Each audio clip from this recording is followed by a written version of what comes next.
He called me one day, and I could tell by his voice something good must have happened, because he's way too if you knew my brother, he's just not typically overly happy all the time. Yeah. So he said, well, I got good news and bad news. And I said, okay, give me the bad news first. And he said, well, we got upcharged. Wow, look at that. 1968 Topps, number 490.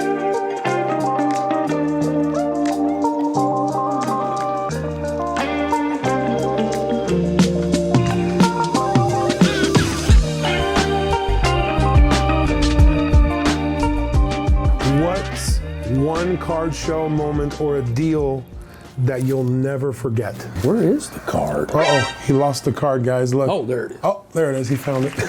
I bought this card in an auction. Oh, wow. Look at that. 1968 Topps, number 490 Superstars. So let's give everybody a look at that card right there. That's the card right there, guys. Okay, so you bought this card in an auction? Yeah, in an auction, and I didn't steal it. I paid real money for it. Yeah, with that $10,000 price tag on there, Yeah, it is overpriced. I ain't gonna lie there. Yeah, this stuff goes up and down. Yeah. You'd have to reprice this stuff daily. Every day, yeah. Which you can't do. When I bought the card, I thought that card really has a chance to be something special. Because when you get in the 60s and you get really high grades, the value's there. Yeah. Even in a 9.5, like yes, that one. Well, yeah, oh yeah, absolutely. When I unpackaged it after I got it in the mail, I looked at the card and I thought, oh my goodness, I bought another fake card. It looked too good. And I called my brother and I said, man, I don't know. I sent him really good pictures and he said, man, you're right. That looks really too good. And I did all the tests that you do. I measured the card and I did the light test. And they all said the card was real. He said, well, the only thing we can do is grade it and then we'll know. So that's what we did. And for good vintage baseball, I like to use SGC. I just like the way it looks in the slab. Yeah, the tuxedo look. It's real clean, real nice. I like it. So we sent it to them. Of course, it at that time they were running a little slower, not near as slow as PSA, but slower. And we had to wait a while to get it.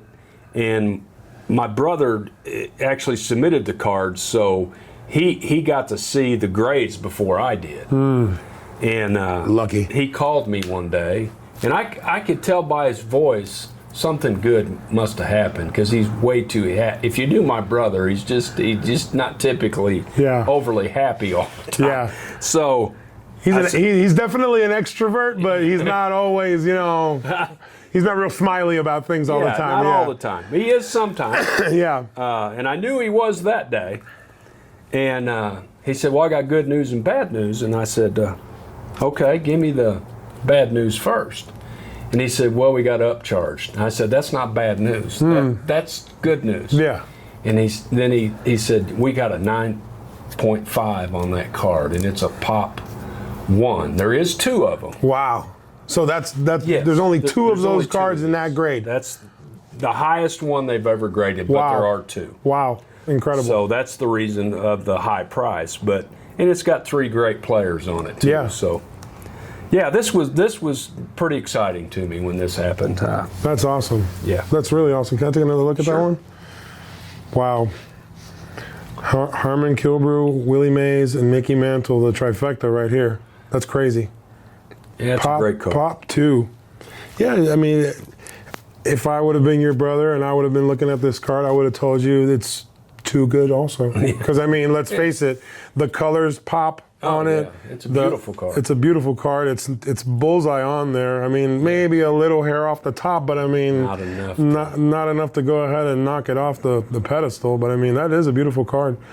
I like the way the jerseys go ahead and like the vibrancy of the colors pop on this card. That's really nice. Yeah, I appreciate it. And that yellow on that Superstars, it's bright. Yep. Super bright. That's a really nice card. That was a good day. I mean, obviously you got a price tag on it. Yeah. You're willing to sell it to the right buyer. Oh yeah. How do you feel about auctioning off some of these cards, like going to like golden auctions or like an auction house online, like how they're doing on Whatnot right now. Like, how do you feel about doing that with some of your, I mean, I know that this is your inventory, but this feels kind of like your personal collection as well. Well, a lot of it was. Auctions are a double-edged sword.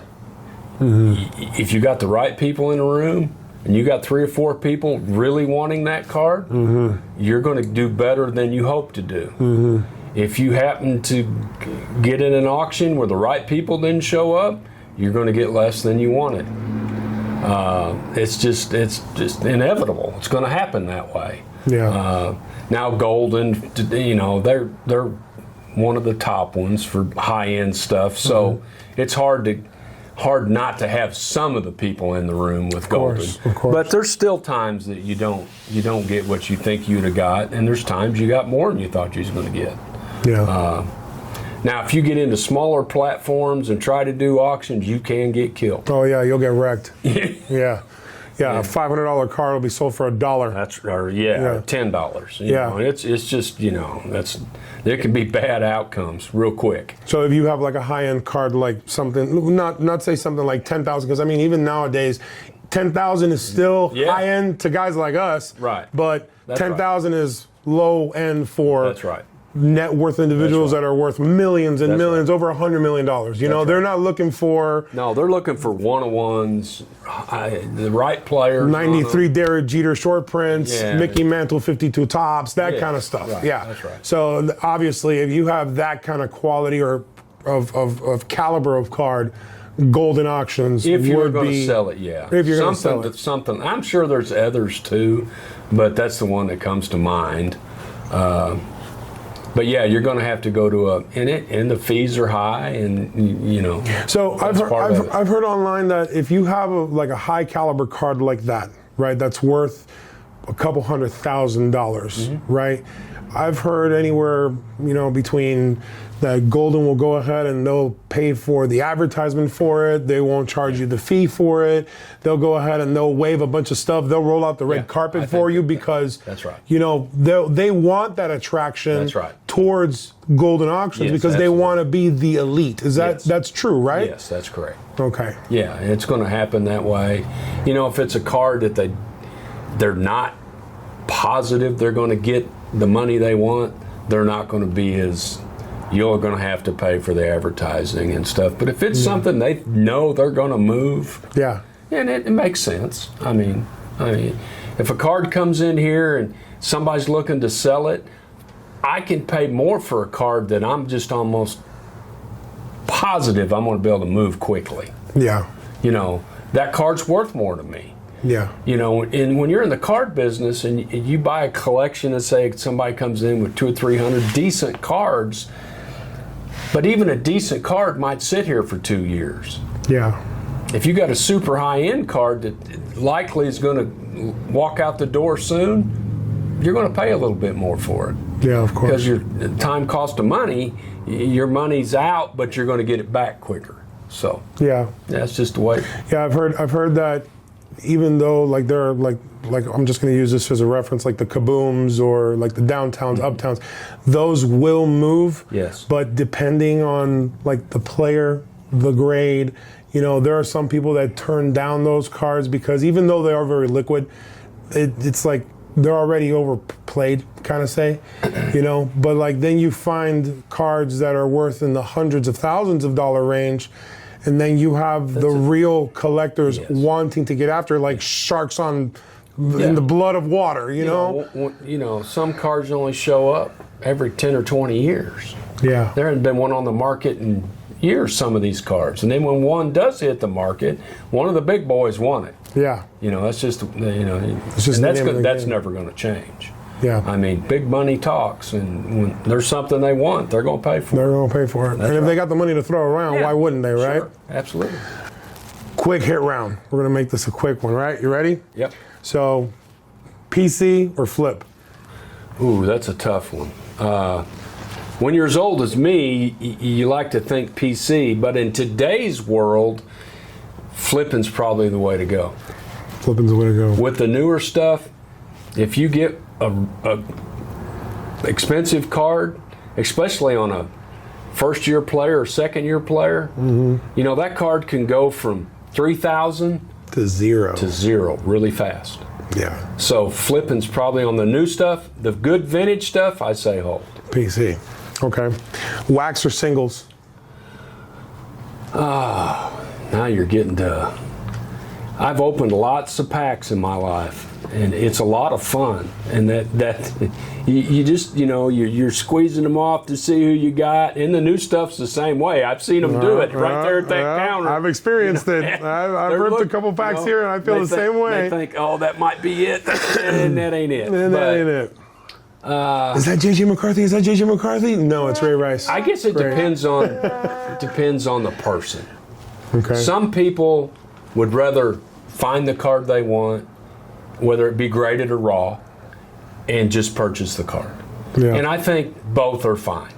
The person that just goes and buys the graded or raw card that they're looking for has a whole lot less boxes in their house than I ever had. Because I ripped a lot of cards, and then, you know, you get a lot of the commons and this, that, and the other, and you don't want to throw them away, so you end up with lots of boxed cards. So there's good and bad in both. But, Yeah, I think and they're both fun. I think ripping wax is more of a nostalgia feeling and an exciting adrenaline kind of feel. And I like it. Yeah, I ain't gonna lie. I love it too. Trust me, I'm right there with you. I know your answer on this next one, but we're still going to ask you: vintage or modern?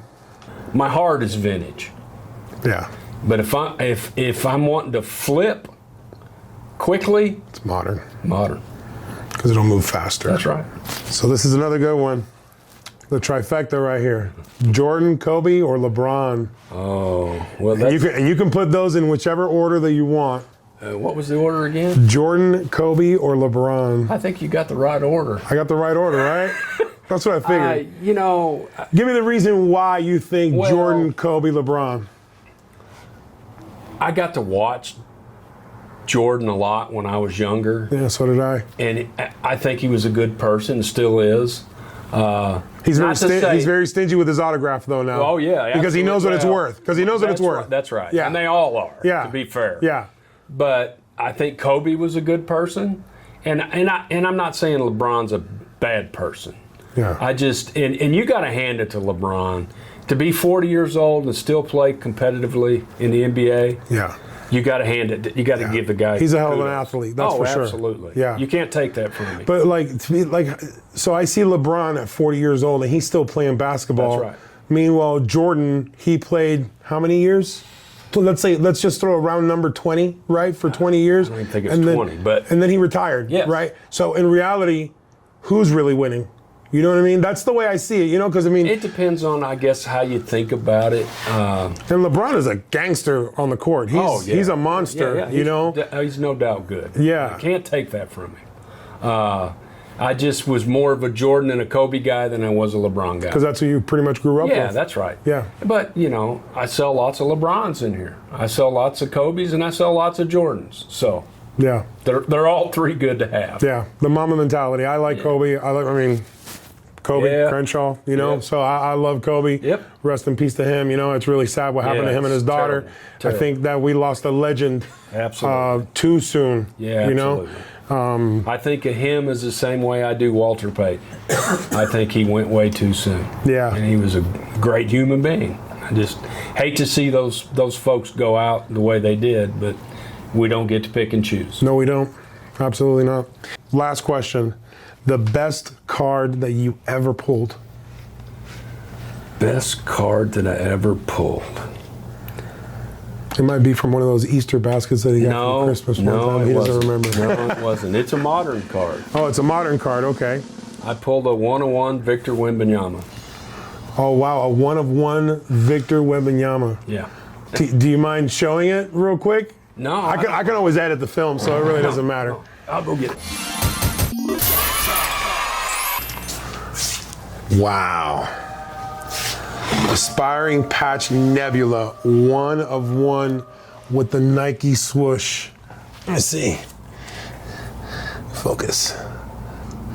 Anyways, 2023 Spectra Victor Wembanyama, Aspiring Patch Nebula, 1-of-1 with the rookie. This is a very impressive card. This is a very impressive card. What's this worth right now? It's a 1-of-1, so it's worth what somebody's willing to pay. What do you think they'll pay for that? I really have no idea. Have you shopped it around at all? I have not. Are you going to shop it around? Yes. When? Well, when he got yanked and said he was hurt last year, I was thinking about getting ready to do something with it. And just as soon as he was out for the rest of the year, I decided it was going to stay in the safe until he got back. Yeah. And I heard just here he is coming back. Yeah, he's coming back. Yeah, he's recovering. And he's a generational talent. He's still young. I mean, he only started playing, what, 2 years ago? Yeah. A year ago? Yeah. Something like that? 2 years. 2 years ago. He's going to be good. Yeah, I think so too. I think he has a lot of potential. I think that if he stays healthy, I think he's gonna. He might bring San Antonio another championship. Yes. You know, so we'll wait on that. Yeah, I hope so. So, do you have any upcoming collaborations, any kind of card shows that are coming, or any projects in the near future that we should look out for? Well, I can't do card shows because it's just me and my wife here at the shop. Mm-hmm. So, card shows is usually Friday, Saturday, Sunday. Mm-hmm. Well, our biggest days are Friday and Saturday. Yeah. So it's hard for me to go to a card show. But maybe here in the near future, we might find you just roaming around within the tables of the card shows. You might. Buzz, thank you so much for your time. Tell everybody where they can find you. We are located at 1115 Andrews Highway, Suite 3 in Midland, Texas. And if you look us up on Facebook, and if you're looking for something, give us drop us a line there on Facebook, and see if we have it, because we might. We have a lot of stuff, but it's get in the hobby. It's a lot of fun. You won't regret it. Never stop collecting. No. Never stop collecting. That's the most important. Drive a passion for it. Yep. That's what I'm doing. I'm chasing the passion. I'm not chasing the money. Yeah, that's right. If you chase the passion, the money will follow. There you go. I agree. Buzz, thank you so much for your time, man. I appreciate this, and we'll see you on the next one. All right. Guys, don't forget to like, comment, and subscribe. If you have any questions for Buzz or for me, drop a comment down below. And make sure to subscribe to the channel for more card content. BCS out. What's up, hobby fam? The Big Card Show here with some big news. It's official. I am now partnered up with Sports Card Investor and Fanatics. Let's go. If you're serious about card investment, Market Movers by Sports Card Investor is a game changer.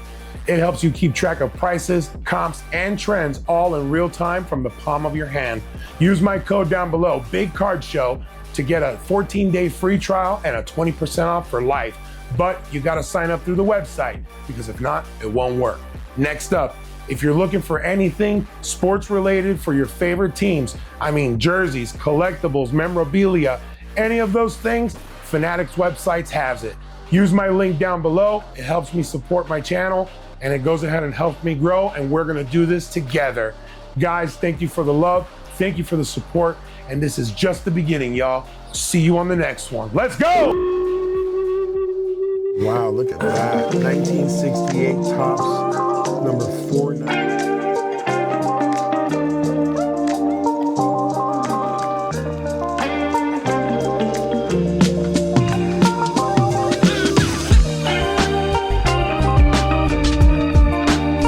I can always edit the film, so it really doesn't matter. A 1-of-1 Victor Wembanyama. Wow, that's impressive. I thought me pulling that 1 of 75 was some hot shit. That was nothing.